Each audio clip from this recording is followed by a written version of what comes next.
জনাব ওবায়দুল কাদের যে কথা বলেছেন তাকে একটু জবাব দেওয়া দরকার আছে। মানে উনি মির্জা ফখরুল ইসলাম সাহেবকে বলছেন ওনাকে পড়াশোনা করতে হবে, উনি চুক্তি আর এমওইউর পার্থক্য বোঝেন না। জনাব ওবায়দুল কাদেরকেও একটু পড়াশোনা করা দরকার বলে আমার মনে হয়। কারণ হচ্ছে এমওইউ হচ্ছে মেমোরেন্ডাম অফ আন্ডারস্ট্যান্ডিং, এবং এটাকে বাংলা আমরা যেভাবে করেছি ওতেই কিন্তু এটা বোঝা যায় জিনিসটা কি, সমঝোতা স্মারক বলি আমরা বাংলায়। আপনি যদি খোঁজ করেন তাহলে দেখবেন এমওইউ হচ্ছে আপনি অ্যাগ্রি করছেন এই পয়েন্টগুলোতে। হ্যাঁ, এটা নিশ্চিতভাবেই অ্যাগ্রিমেন্টের মতো লিগ্যাল বাইন্ডিং নাই, অ্যাগ্রিমেন্টে কিন্তু একটা লিগ্যাল বাইন্ডিং থাকে, so agreement is much stronger, কোনো সন্দেহ নাই এতে। কিন্তু এমওইউ করছেন মানেটা কি? মানে আপনি তার সাথে এই কাজটা করার জন্য একসাথে একমত হয়েছেন, এরপরে স্টেজে এগ্রিমেন্ট হবে। তার মানে আলোচনা বা আমরা শোরগোল কি চুক্তি হওয়ার পর করব না এমওইউ হওয়ার পর করব? এটা তো কোনো ইনফর্মাল কোনো কথাবার্তা হয় নাই, ফর্মাল কথা হয়েছে এবং এমওইউ সাইন করেছেন। সুতরাং ওই স্টেজেই কথা বলতে হবে, কারণ আপনি নীতিগতভাবে মানসিকভাবে, আমরা একটা টার্ম ব্যবহার করি কথ্যভাবে জেন্টলম্যান এগ্রিমেন্ট, এটা জেন্টলম্যান এগ্রিমেন্টের মতো। তো আপনি অলরেডি সেটা করেছেন, তো আমরা এখন সেটা করব না? করব তো। এরপরে তো নেগোসিয়েশনের জায়গা থাকবে, না কি পাওয়া যাবে না কি পাওয়া যাবে না বলা হচ্ছে, সেসব খুঁটিনাটি। কিন্তু যেই নীতিগত যে জিনিসটা আপনি করতে যাচ্ছেন সেই জিনিসটাকে আমরা অপোজ করছি, স্ট্রংলি অপোজ করছি। যেমন একটা উদাহরণ দেই, যারা মির্জা ফখরুল সাহেবের যে বক্তব্য আছে আমি ব্যক্তিগতভাবে তাই মনে করি, কানেক্টিভিটি ইজ ইম্পর্টেন্ট। যদি এটা ট্রানজিট হতো, মানে এই শব্দগুলো নিয়ে খেলা হচ্ছে, কিন্তু ভারতকে আমরা ট্রানজিট দিচ্ছি না, ভারতকে আমরা অনেকগুলো করিডোর দিচ্ছি। একটা দেশ যখন আরেক দেশের ভূখণ্ডের ওপর দিয়ে তার নিজের দেশে আবার গিয়ে হাজির হয়, ওটা ট্রানজিট না, নো ওয়ে, ওটা করিডোর।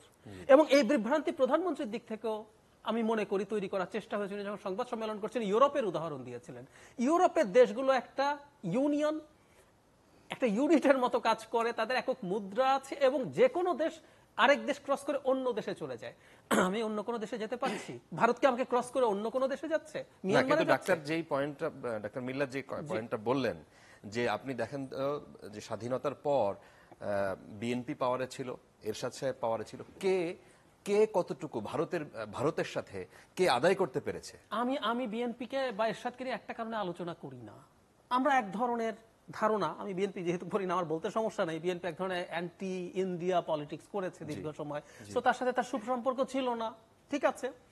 আপনি ক্লেম করছেন আপনার সাথে অসাধারণ সম্পর্ক আছে, রিপিটেডলি আমাদের কানে সম্পর্কগুলোর কতগুলো টার্ম আপনি ব্যবহার করেন যেগুলো আমরা হাসাহাসি পর্যন্ত করি, ওইদিকে আর যাচ্ছি না, কিন্তু ক্লেম করছেন এবং আপনি ফর্মালি বলছেন সারা পৃথিবীতে একটা অনুকরণীয় সম্পর্ক এটা। সেই সম্পর্ক যখন থাকে তখন আপনি কি অর্জন করেছেন খেয়াল করেন। এই যে সৈন্য চলে গেছে, আমি সিরিয়াসলি মনে করি এটা একটা বিরাট ক্রেডিট ছিল, কিন্তু সেটা এই সময়কার সরকারের না, এটা হচ্ছে ব্যাপার।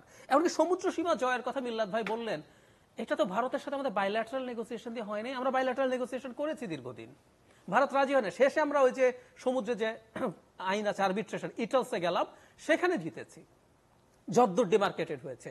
মিয়ানমারের সাথেও তাই। যদি ভারতের সাথে, সেটাও তো ভারতের মতো একটা দেশের সাথে পাশের ছোট্ট একটা দেশের আদায় করার ব্যাপার ছিল না।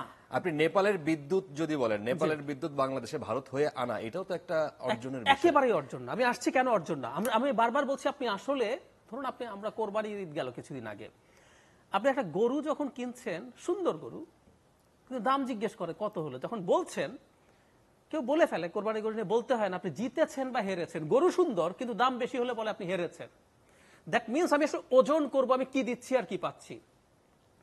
ভারতের সেভেন সিস্টার্সে বাংলাদেশের উপর দিয়ে পোর্ট ইউজ করে যে পরিমাণ খরচ কমাতে পারবে, এবং আমি যোগ করি এই ট্রান্সশিপমেন্ট বা এই যোগাযোগগুলোর জন্য যে ট্যারিফ সরকারের কমিটি নির্ধারণ করেছিল তার 1/5 শেষে আপনি দিয়েছেন।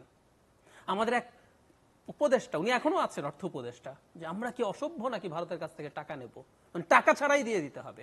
অথচ কলকাতা থেকে আগরতলা যেতে আপনার 1/6 মতো দূরত্ব হয়, 1/6 দূরত্ব হয়।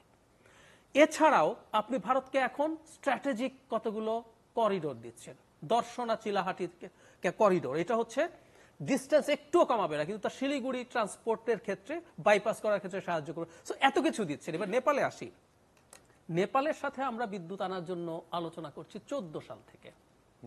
এই 40 মেগাওয়াট বিদ্যুৎ এখনো কিন্তু এসে পৌঁছায় নেই, বছরের পর বছর হয়েছে। এবং আমি আপনাকে যোগ করে দেই, নেপালে জলবিদ্যুতের ক্ষেত্রে বাংলাদেশ ইনভেস্ট করতে চেয়েছে, নেপাল থেকে dedicated transmission line Bangladesh invest করে তৈরি করতে চেয়েছে, কারণ শিলিগুড়ি করিডোর জায়গাটা খুব ছোট, 22 কিলোমিটার, ওটা করতে দেয়া হয় নাই।